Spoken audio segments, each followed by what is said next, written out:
So we're going to be talking about rational functions here in their graphs. So first let's talk about what a rational function looks like. A rational function in general looks like this, where you have two polynomials.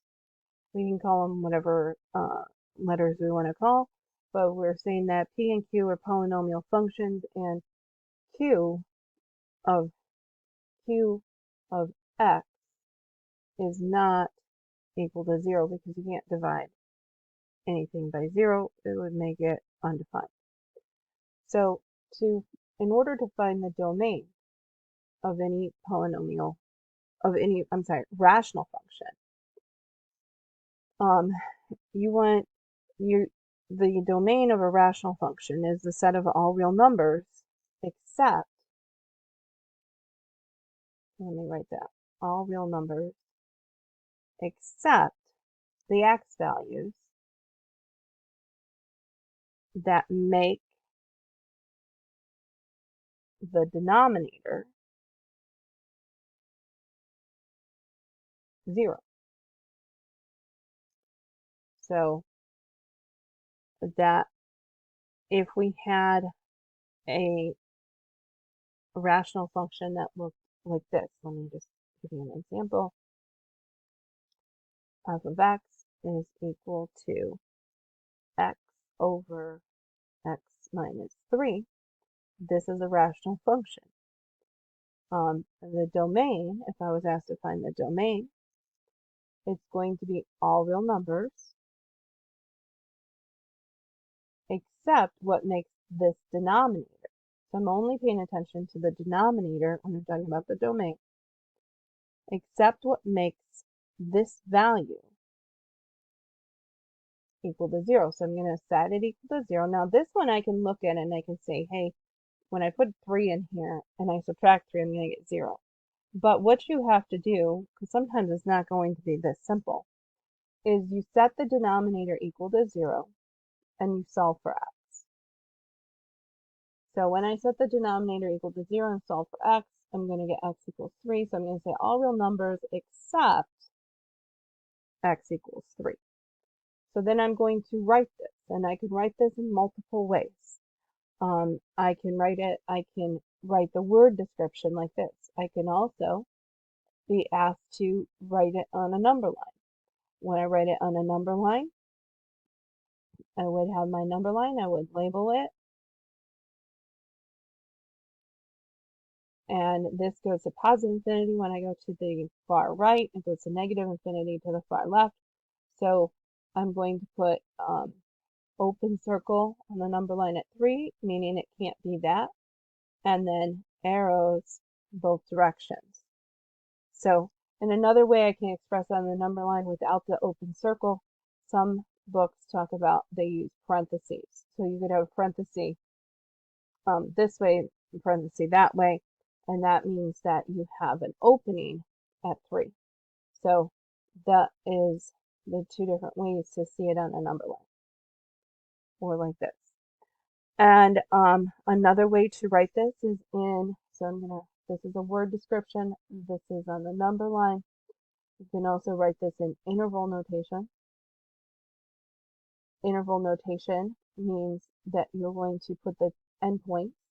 So my number I cannot use 3. So I'm going to say I can go from negative infinity to 3. This is the smaller endpoint, comma the larger. And then I put parentheses on the open endpoint. This is open. Infinity, positive or negative, is always an open endpoint. And I put open, saying it excludes 3. And then it also has another side from here and on to the right, so 3 to positive infinity. You either use brackets or parentheses based on whether it's open or closed. And then we put a union symbol in between. To me, it's a union between those two. And another way to write it is called set builder notation.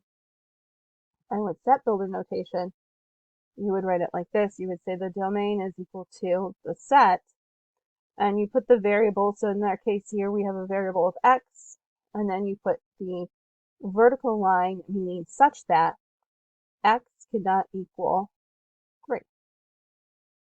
So this is called set builder notation. Variable, vertical line stands for such that, and then you put whatever the value cannot be. Sometimes it's more than one value that has to be excluded. So let's say we had this one, and it says we have a function f of x is equal to x minus 5 over x squared minus 4. So we take a look at this and we say, if I want to find the domain, I have to look at the denominator. I set the denominator equal to 0 and I solve for x. So I can, this one, I could factor it, or because I'm missing the middle term, I can move the 4 over. I get x is equal to, when I take the square root of both sides, plus or minus 2. So I can't put positive 2 in here and I can't put negative 2. Otherwise, I'm going to get 4 in the denominator. So the denominator here, and let's write it in interval notation, would be from negative infinity to 2, to negative 2. And then also, so, and you know, sometimes it's a little easier because I don't want to miss any part of this. So I think that the easiest way to do this is to kind of draw yourself a little map. And so I'm going to draw a map of the number line here. I think drawing out the number line will help when writing out the interval notation. So the two that I need to exclude are positive 2 and negative 2. So I think that it would easily, you would easily miss this in between here, potentially. So that's why drawing it out, I can see that this part is what I just wrote. This part. That's what I wrote here. But I also have, this one has 3 different parts. We have in between negative 2 and 2. So let's include that. So negative 2 to positive 2. Oops, to positive 2. And also, we have this third part here. And that would be from 2 to infinity.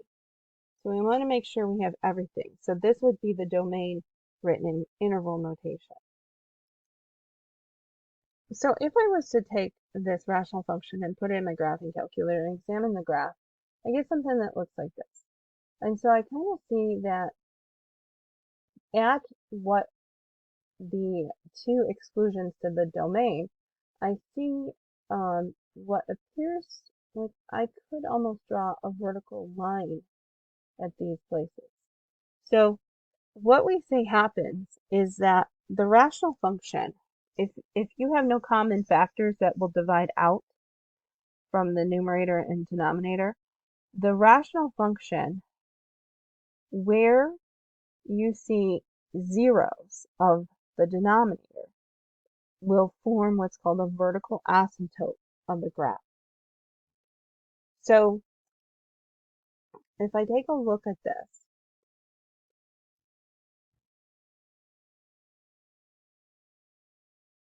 when I'm trying to find what are called vertical asymptotes, I ask myself 2 things. So let me write them out. So to find a vertical asymptote, the first thing you're going to do, first to ask, are there any common factors in the numerator and denominator? In the case of the problem we just had, there isn't. Then you ask yourself, what are the zeros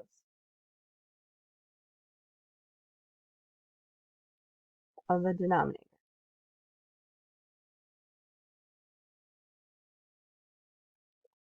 And so those are the 2 questions I'm asking myself. And the example we had looked like this.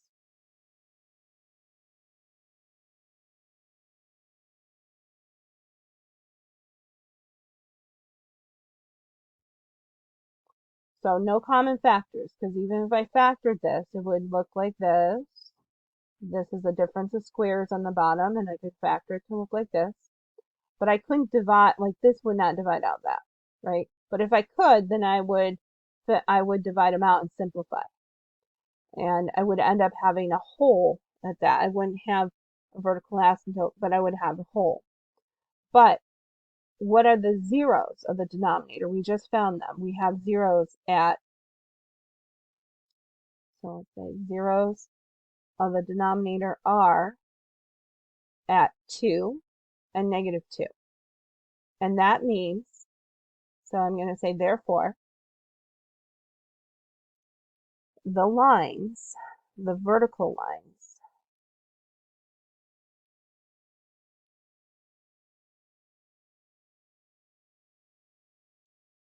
x equals 2 and x equals negative 2 are the vertical asymptotes for the graph of f. So if I was to draw the graph, it's like I would have, if this is 2, negative 2, this is positive 2. It's almost, they're not on there because they're just kind of an imaginary line, but I would have something like this. And part of the graph this way, part of the graph, and I'm not trying to be accurate, but just kind of getting, so the vertical asymptote is a line that the graph comes close to, but never touches or crosses.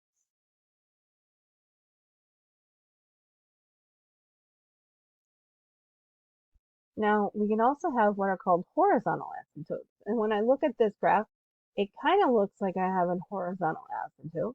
So let's examine if I do or not. So in order to locate a horizontal asymptote is a little bit different than a vertical one. Well, first of all, it's a lot different because it runs horizontally, but the graph of the function f of x will approach this horizontal line as x increases, so either to the far right or decreases to the far left without bound. So there are 3 different things, and I'm going to write them out here. So this is our rule. First of all, we have to examine the degree of the numerator and the degree of the denominator. So I'm going to call the degree of the numerator n and the degree of the denominator m. And so remember what the degree is, it's the highest exponent. If n, so let's fill this in, if n, the degree of the numerator, is less than the degree of the denominator, then the x-axis or y equals 0 is the horizontal asymptote. And I'm going to abbreviate horizontal asymptote with the letters HA. If the 2 degrees are equal, so the degree of the denominator and the degree of the numerator are the same, then you have to take the ratio of the leading coefficients. You take the leading coefficient, divide it by the leading coefficient of the denominator. So the numerator, the denominator, this should say b sub m, is the horizontal asymptote. And the third possibility is that the degree of the numerator is greater than the degree of the denominator. If that's the case, then there is no horizontal asymptote. So in our example, our function was this. And so the degree of the numerator is 1. Highest exponent is 1. The degree of the denominator is 2. So that means that 1 is less than 2. So n is less than m. And so we will have, that fits the first one here. So we will have a horizontal asymptote at y equals 0. We want to write our horizontal asymptotes as equations, vertical line equations, or horizontal line equations with the y equals whatever the y-intercept